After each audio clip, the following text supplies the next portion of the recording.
Hi everyone, I am so excited to share one of my favorite hacks for good gut health with you today, and that is homemade kefir. Now, the kefir grains that we use, they look like little tapiocas. You're gonna see them when we get this batch strained. It's not the same as when you go to the store and you buy what they call kefir. It's more like a yogurt in the store and then they add some probiotic to it.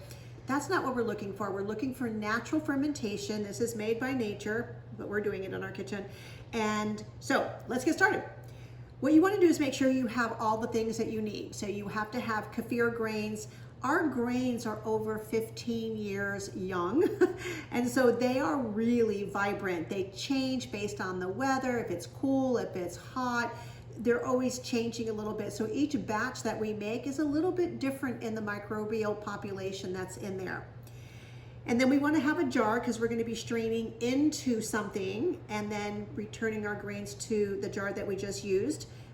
This helps a lot. We use a little spatula or a plastic spoon, and this allows us to help drain the grains a little faster. We want a funnel because it makes it a whole lot easier to do the straining, and then a strainer.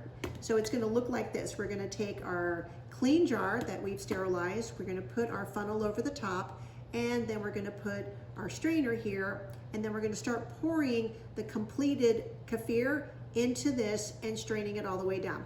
Okay? A lot of people ask, when is my kefir done and ready to strain? Because it really does vary based on the temperature. This is perfect. I can see that it's a little bit on the thick side, and there's just a little bit of separation down here at the bottom.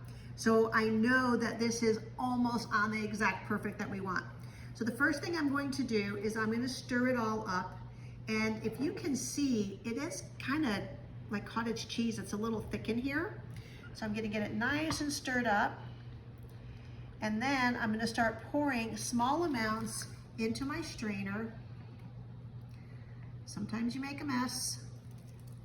All right, and if we can get our camera crew here to come over the top, you're going to see that I have this kefir in the center.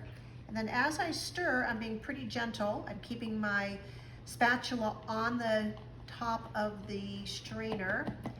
Give it a little tap and it helps to go down a little faster.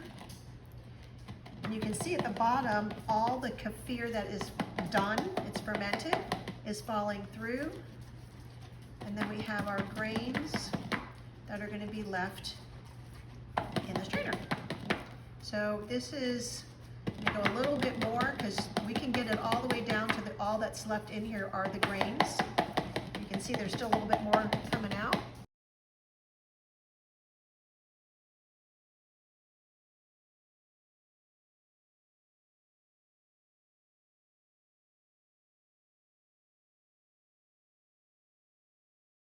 So we finished making or straining our kefir, and now we want to take the grains that we just finished recovering, and these guys multiply really fast. The warmer it is, the quicker they multiply.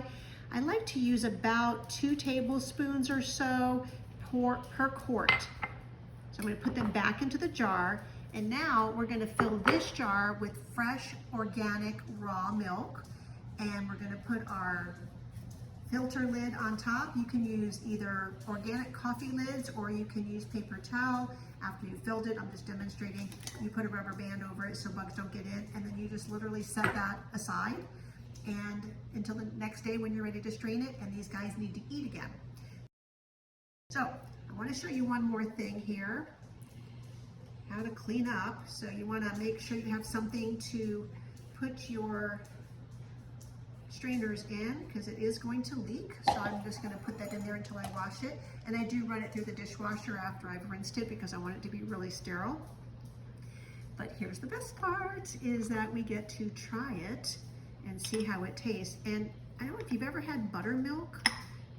Some people say it tastes like buttermilk. To me, I don't know if you can appreciate how creamy and thick that is because we're using whole milk, so it has all the fat in there.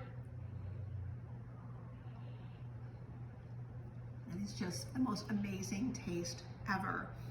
And I can just drink it the way it is. I don't have to even get it cold. When you are drinking this stuff a lot, your actual microflora becomes entrained to these organisms, and they say, feed me more, and it becomes absolutely delicious. If you try this and it tastes horrible to you, it's because your microbiome is really messed up. Most animals love it, and that's of course who we're making it for, but this is human grade, so everybody can drink it. If you're really having a hard time with it at first, start out with the tablespoon and put it into your juice. You don't want to heat these guys up because you'll kill the organisms. But you can, if you're juicing or you're making any kind of a fresh juice, you can just put a tablespoon in there. I promise you, you'll never know what's in there. And then over time, you're changing the microflora in your gut, and you will be craving this stuff. It is amazing. Cheers to you making it.